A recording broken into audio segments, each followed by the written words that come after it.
प्रयागराज के हंडिया कोतवाली क्षेत्र के अंतर्गत आने वाले बासुपुर ओवरब्रिज के पास सड़क दुर्घटना में प्रधान पुत्र की मौत हो गई है। आपको बता दें कि जगुआ सोंधा गांव के पूर्व प्रधान प्रेमशंकर बिंद के सबसे छोटे लड़के अजीत कुमार बिंद की आज सड़क दुर्घटना में दर्दनाक मौत हो गई। अजीत कुमार हंडिया से अपने घर की ओर जा रहे थे, तभी पीछे से आ रहे ट्रक ने धक्का दे दिया, जिससे बाइक अनियंत्रित होकर गिर गई और ट्रक अजीत कुमार को कुचलते हुए भाग गई। अजीत कुमार 4 भाइयों में सबसे छोटे नंबर पर थे और इनकी शादी अभी 12 मई को गोविंदपुर गांव निवासी विजय कुमार बिंद की पुत्री पूनम से पिछले 12 मई 2020 को हुई है। अभी 1 हफ्ते पहले पूनम ससुराल से मायके गई है। साप्ताहिक बाजार सोमवार को गांव लक्ष्मपुर नौगमा के बाजार में भारी भीड़ उमड़ी। लोग नियमों की अनदेखी करते हुए बिना मास्क लगाए बाजार में सब्जी की खरीदारी करने पहुंचे। दुकानों में भारी भीड़ होने के चलते शारीरिक दूरी नियम की धज्जियां उड़ती रहीं। कोरोना से बेफिक्र लापरवाह लोग निडर होकर सड़कों पर घूम रहे हैं, जिससे क्षेत्र में कोरोना वायरस के संक्रमण के खतरे की आशंका जताई जा रही है। एक किसान के खेत पर संदिग्ध परिस्थितियों में लाश मिलने से क्षेत्र में सनसनी फैल गई है। किस व्यक्ति ने किस कारण से किसान की हत्या की है, इसका पता अभी तक नहीं चल सका है। किसान देवेंद्र नाम के एक किसान के बाग की रखवाली करता था। पता चला है कि किसान काफी गरीब था और दूसरों के यहाँ काम करके अपने परिवार का पेट पाल रहा था। किसान की मौत के बाद मौके पर पहुंची पुलिस घटना की जांच पड़ताल में जुट गई है। इस मौत के बाद ग्रामीणों ने लाश उठाने को लेकर जमकर हंगामा किया। क्या नाम है जी आपका? मेरा नाम राजपाल सिंह, मैं अपने गांव का मौजूदा प्रधान हूँ जी। हमारे यहाँ ये देवेंद्र सिंह के यहाँ नौकरी कर रहा था जी। तो इसे किसी ने मार दिया जी। आंगूर के पेड़ घेर रखे थे, इसने पता नहीं चला किसने मार दिया जी। इसलिए बना। तो ग्रामवासी ने क्या मांग कर रहे हैं इनके परिजन? ग्रामवासी चाह रहे हैं कि गरीब आदमी इसे इन्हें कुछ आर्थिक मदद हो जाए। तो परिजन क्या आरोप लगा रहे हैं? परिजन तो कोई उनको ही कह रहे हैं ना भाई किसी मारा है, मारने वालों को पकड़ो।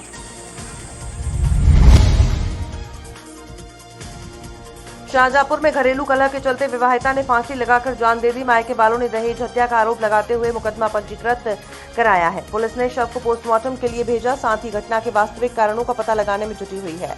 दरअसल शाहजहांपुर के सिंधौली थाना क्षेत्र के पैना बुजुर्ग गांव में 25 वर्षीय विवाहिता ओमवती ने घरेलू कलह के चलते फांसी के फंदे से झूलकर जान दे दी। विवाहिता की शादी 5 वर्ष पूर्व हुई थी और विवाहिता गर्भवती थी, साथ ही अपने पीछे एक बच्चा छोड़कर गई है। आपकी लड़की के साथ क्या हुआ था? बहस के चक्कर में ये लोग मारते पीटते थे बहुत और उसको मार के झटका दिया। फिर बाद में करीब फोन किया तो हम वहाँ गए तो लड़की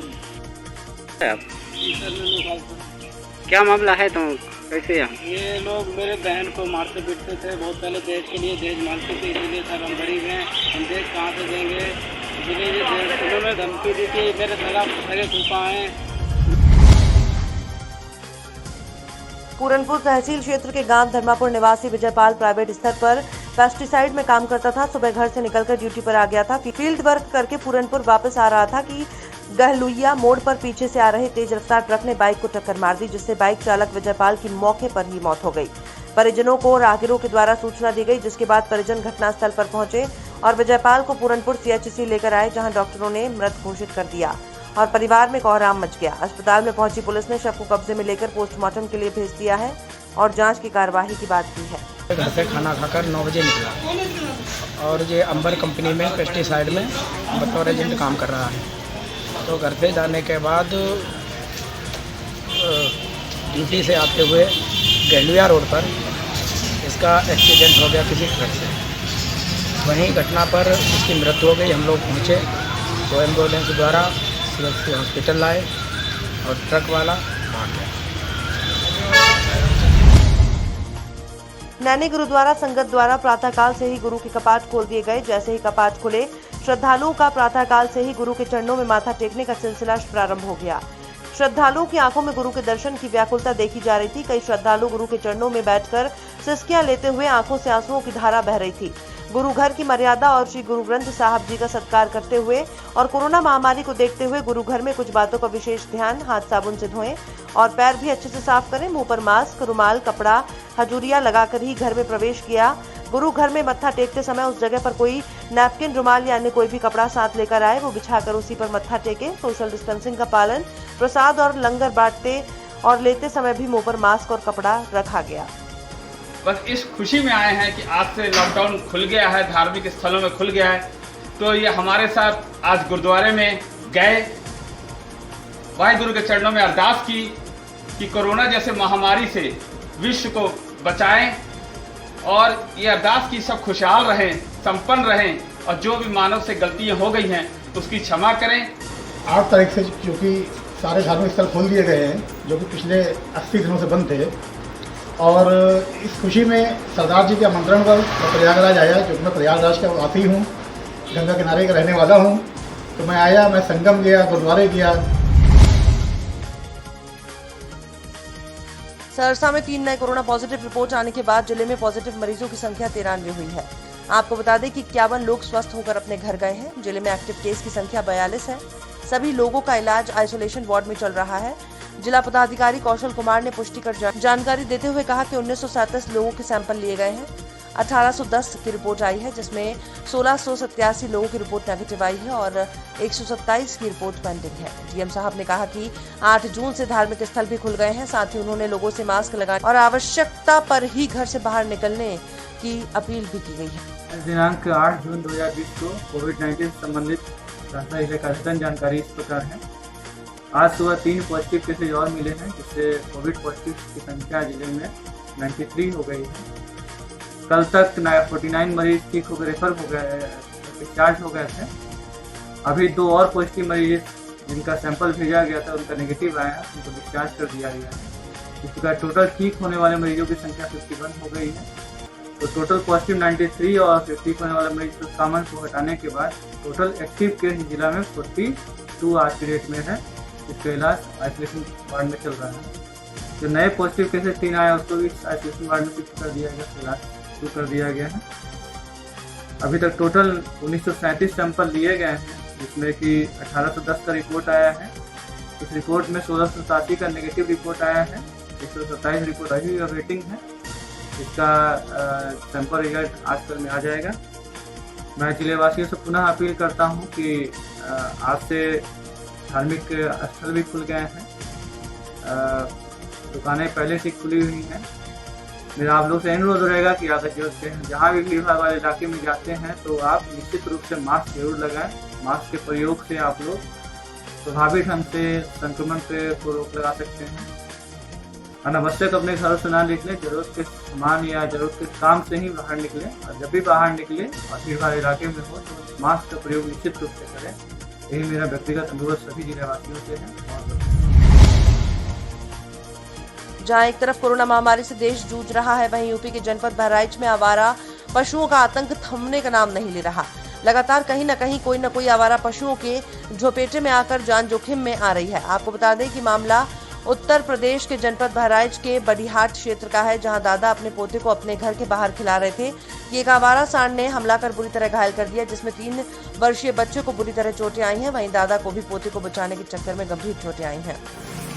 क्या नाम है आपका? कहाँ रहते हैं? बड़ीहाट में। आपके बच्चे को जो चोट लगी कैसे लगी? सांड ने मारा। कैसे, क्या खेल रहा था बाहर? हाँ, खेल रहा था। कहाँ, घर के बाहर? घर के बाहर। अच्छा, फिर क्या हुआ, पूरी बात बता। वो आ रहा था, उधर खेल रहा था लड़का मेरा, सांड आ रहा था पीछे से, वो आगे मार दिया लात पूरा, कुछ दूर जाकर गिरा, सब कानन फट गया, दिमाग में चोट लगी है। टाँके भी लगे? 4 टाँके लगे। तो सांड ज्यादा क्या निकलते हैं इस क्षेत्र में? हाँ, सांड बहुत निकलते हैं, गली में ज्यादा सांड रहते हैं। इससे बच्चों को खतरा ज्यादा? बच्चों को खतरा, हम लोग को पापा को भी मार दिया, 3 टाँके उनके भी लगे हैं। कल ही? हाँ, कल ही। दोनों लोग साथ ही में थे, दादा के साथ में था। अच्छा, दोनों लोगों को मारा? हाँ, दोनों लोगों को।